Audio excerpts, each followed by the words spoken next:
make your thing better than everyone else, especially when you're starting a business. The marketing is probably the thing you shouldn't even focus on, because if you make every customer or client like really happy, then you will grow.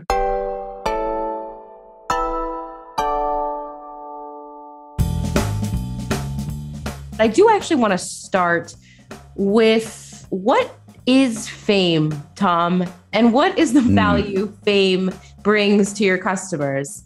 Yeah, so I don't know why, but I just find it quite interesting to understand the concept of fame, or like how people get famous. And I think it was like in 2016, I did a training course called Creating Fame, I think. I can't remember who it was by, but that person explained how people get famous. It's basically a two-step formula. Very simple. The best example to illustrate this is Taylor Swift. Okay. So step one, create lots of really good content in a specific niche. So we take Taylor. She first did this in country music, and then she moved to pop music. So that's step one. Step two is then just be seen around other famous people within that niche. And so when Taylor was like getting big in country music, she like went on other big country music like records. And then she also brought country music stars onto her records. And she did the same in pop music with like Ed Sheeran, for example. And so that's basically all you need to do, is do those two things. And so what fame is like based around that whole concept. The concept is our brand. And that's what we do for B2B brands, as you mentioned, in a very specific niche. So we do it in the form of audio content, e.g. a podcast. And so we just work with brands to create very specific, good content. And then we like through that show, get them to be seen with other famous people in that niche. So they in turn become famous. I love that. I'm now rethinking, right? Because we Octopost, we are, B2B centric. I'm thinking, Tom, what do we got to do to be famous? So listen, it's an interesting concept. We're going to dive more into it in a moment. But before we do, I do want to learn a little bit about you, because you're quite an interesting human yourself, right?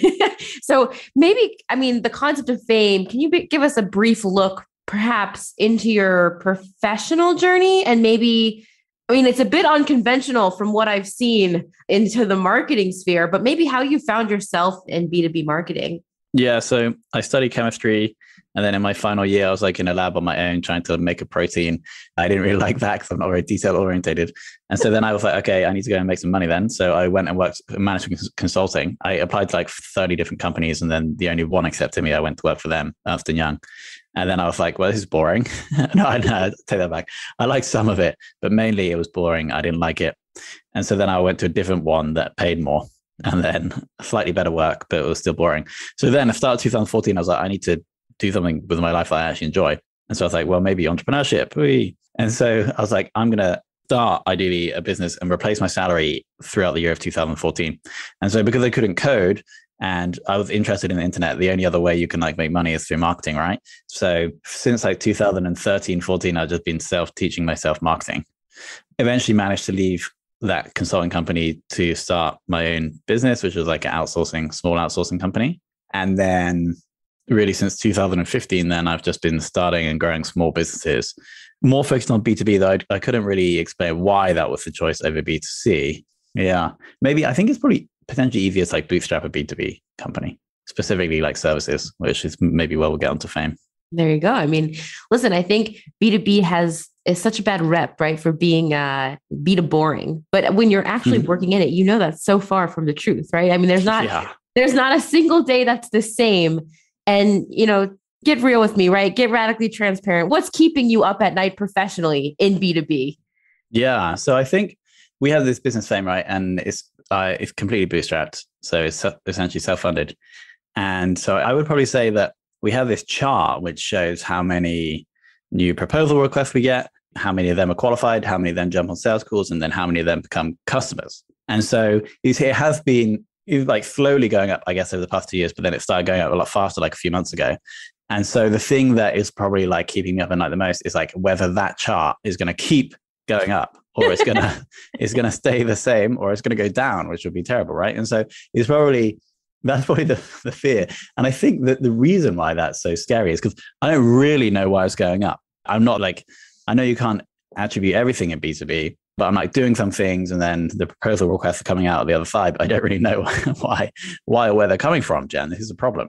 spoken like a true B2B marketing leader, right? Nothing will keep a marketer up at night longer than inbound demo requests and then not quite understanding exactly the reason of why your chart is increasing. Just thinking through it, and I know the life of a B2B marketer when it comes to especially generating inbound demo requests, right? It's almost like social media where, right, on social, every day is different. And when you see a post getting severe engagement and you get all excited about it, and the next day, you try to craft a post similar and it gets absolutely zero engagement, right? What are some of the reasons that you think in terms of inbound demo requests, why the chart may be unexplainable, right? I know we said you can't attribute anything, but is there something that you're doing or maybe not doing that you think could be explaining kind of that I don't want to say not consistent increase or the consistent increase, but kind of that flow? Yes, I think I literally only a month ago got my developer to sort out Google Analytics so I could see the medium source campaign of the button click when they submit that form. So that's good. That's helping me for sure. Now, the other thing I know would definitely help me is like on that form, asking people where they found us. It's just, I don't like, if people want to go and check it out on the site, it's like, it's not really going to fit into the UI that well if I do that. And so I basically should do that, but it means I'm going to have to go to the developer and be like, we need to redesign this form. So that is, maybe this is going to like give me the impetus to actually do that because it's been on my to-do list for ages. So I think those two things are going to help. Fantastic. So listen, in your opinion, what is the best way, do you think then, besides the two pieces, right? Maybe working closely with your developing team to achieve inbound marketing success? Because there's a whole, Google inbound marketing and you've got articles upon articles, but really from someone who's living and breathing it, what do you feel is kind of that one piece of advice to achieve it? Yeah, and this is probably not good for a marketing podcast, though, because the answer, is being our focus from the start, is actually make your thing better than everyone else. Because if you do that, then the word is going to spread. And so it's really hard for me to say that, right? Because I've spent 8 years, I think, in online marketing. And only in the past 2 years, I've started to realize that, especially when you're starting a business, the marketing is probably the thing you shouldn't even focus on, because if you make every customer or client like really happy, then you will grow. So I think that's the first thing to help drive inbound. We can go on to other things if you want, but I think that's the foundation. Should we move on? Let's move on because there is something that's been bothering me that I actually want to speak to you about. And I've been waiting for this moment to do it publicly. But I want to talk for a moment about podcasts, because I think many of our customers, many of my peers, many of my colleagues, that seems to be a very hot topic right now. And I know that you're a pro. You host a podcast. And I'm curious if maybe we can dive in a little bit deeper, because I often get asked this question, right? Jen, how did you start the Radically Transparent podcast? What tools do I need? What do I need to do to make a successful podcast? So, I'm just going to throw that question your way, Tom. What can B2B businesses do to start a podcast profitable, or even just get the ball rolling? Because it's just become a medium that is so relevant and so, I see it as successful. Yeah. So I think there's 3 things that most B2B people, when they start a show, don't get right. And the first one, you guys, from my experience of your show, do really right, in my opinion, which is you have a strong position and reason for existing, which in the show, the theme is transparency. Yeah. And so I think that's the first thing if you're considering starting a show. Let's say the example I give is always like, if you have an email marketing software company, you could start a podcast at like 3 levels of niche, if that makes sense. So you could start a marketing podcast, you could start an email marketing podcast, or you could start an open rate podcast, right? And so I'm always like, typically it's easier to start more niche and then get more niche later if you grow. And so you start the open rate podcast and become the #1 email marketing open rate podcast in the world pretty fast, probably. And then you're going to meet the 20 different open rate experts in the world. And then over time, maybe you can become email marketing and then marketing. And so it's getting a niche that makes sense, that's different and interesting, and that's uncomfortably narrow. So that's the first thing. Second is being strategic, especially in the early days, being strategic about guests. It's quite unlikely in the early days for you to be able to measure or even get any ROI from the listener side for your company. But if you're doing a bi-weekly show and you run the show for a year, you're going to bring on 24 guests. If you bring on guests that could be partners or could potentially be customers, you can't pitch people, right? But if you're building 24 like good relationships, because you do build a great relationship when you bring someone onto your show, then you can start to show the CFO that you have built these 4 relationships. You've got 2 partners and made 1 sale for a customer. And so then the CFO is, this is great. Let's keep reinvesting. And then you'll grow the audience and then you can get the ROI from the listener side. The reason Fame started is because I actually spent a year being head of marketing at a B2B SaaS company. We started a podcast, long story short, 13th guest with a VP of sales operations at a company that everyone knows. Ended up chatting with our CEO and buying all of their software, all of our software for the 183 salespeople. So it's like a 10x ROI on the show because it's like 13th guest. And so obviously they're still investing in the show. And so they became the first client and they're still a client today. Number 3 then is it ties into number 2, which is just be consistent for 6 months. Mm-hmm. It's much easier to be consistent if you're like getting business benefit from guest relationships. And then the whole like fame concept ties in with that as well, right? Because if you're picking your guests right, they're famous in the niche, then it's quite hard to measure, but your brand will become elevated. And so when your outbound people are like going to try and book demos, ideally someone, they send a cold email, they get a message back being like, yeah, I saw your podcast or I heard your podcast. That's like the dream. So I think those 3 things. I would agree. I want to get radically transparent about a topic that we might not be able to, there may not be an answer to, but I think that's okay, right? Because when I first started Radically Transparent, one of the first things I did was try to understand how the hell I'm going to measure this. And I think that might be a golden question that many of us marketers are asking ourselves, right? Like, how do you measure the success of a podcast? And I'm curious to understand, Tom, how are you measuring your podcast? And then 2, in general, like with the concept of fame and just in general, how do we measure the success of this? I mean, what are we tying this to? Yeah, so I break it down into qualitative and quantitative. So early on, in the first like 3 months, you want to see some qualitative feedback, either from guests or from listeners, that they're actually like enjoying the thing. That's the first thing you want, because it shows your content is actually resonating.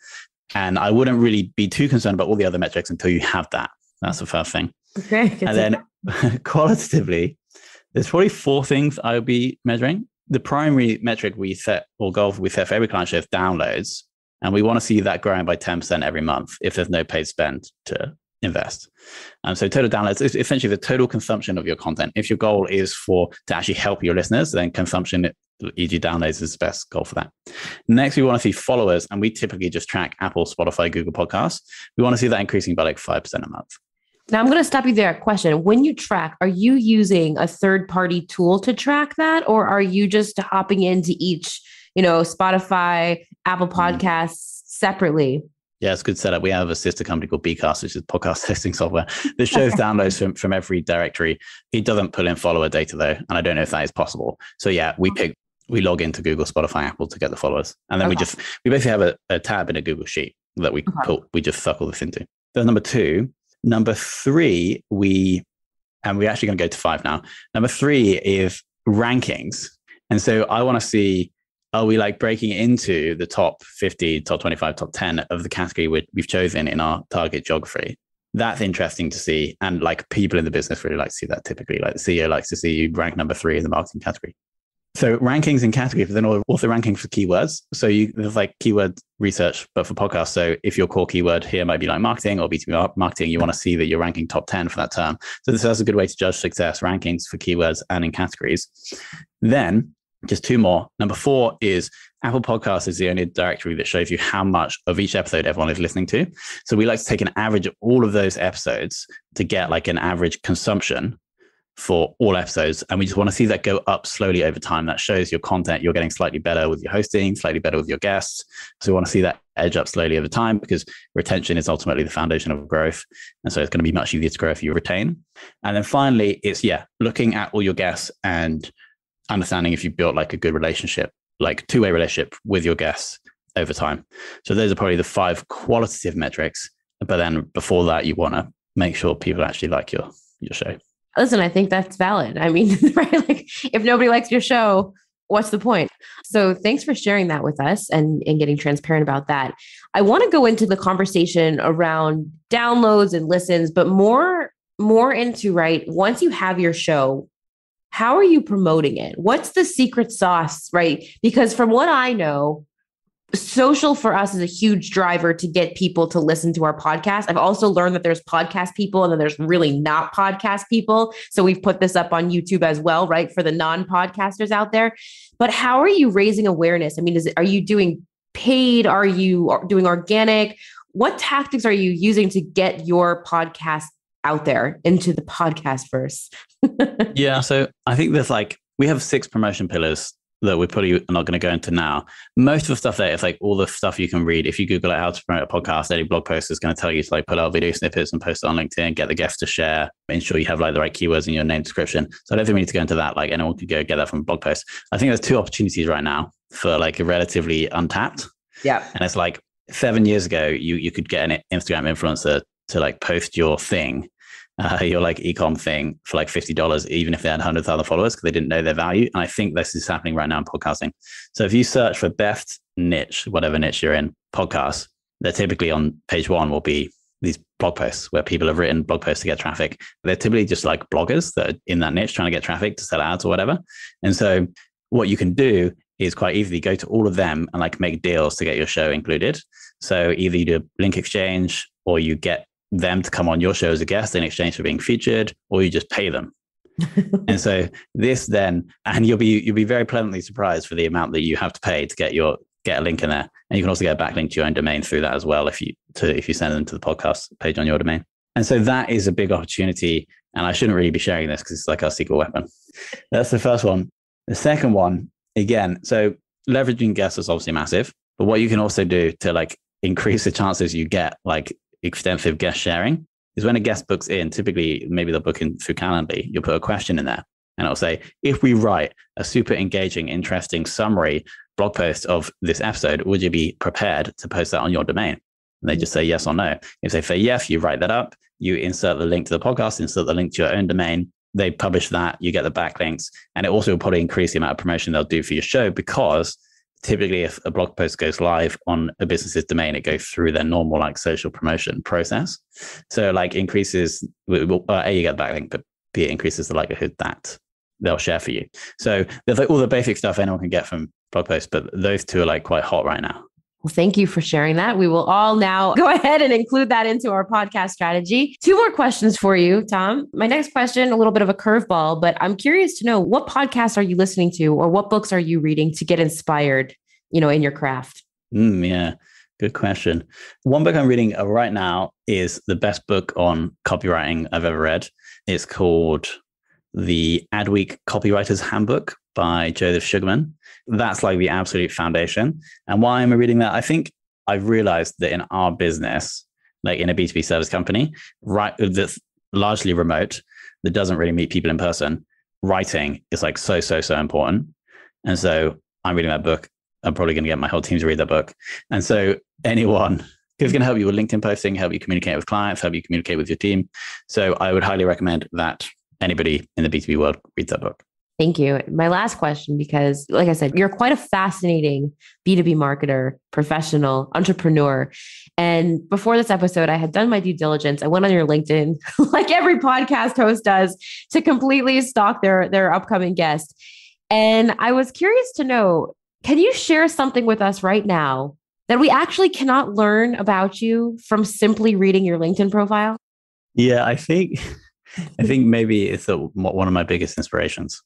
Okay. Is a 4-year-old dog that me and my ex-girlfriend actually have that we co-parent now. She's called Bear. She's a toy Cavapoo. She's the best. And the reason why she is a inspiration is so famous like the brand, but then the actual business corporation is called Be More Bear Limited in the UK. And it's because she is, I don't know, she's just so like present in the moment, right? And I think this is like one of the keys to happiness. And so this is like a little motto that we used to have is Be More Bear. And so I think you're like, that's not on my LinkedIn profile, probably it's never going to be, but that's something that you can know about me. I love it. Be More Bear. We will end the show there. If anybody's looking to learn more about Fame, to speak to you about perhaps podcasting or any of the expertise that you shared on this show, where is the best place that somebody can reach you? I would just search for Tom Hunt in LinkedIn, or if you like B2B podcasts, search for Confessions of a B2B Marketer in any podcast app. And those are the two best places. Fantastic. Tom, thank you for joining us today. We look forward. Hopefully, we've built a relationship good enough, as you shared, that we're going to be able to have you back. But thank you for joining us today. Thanks, Jen.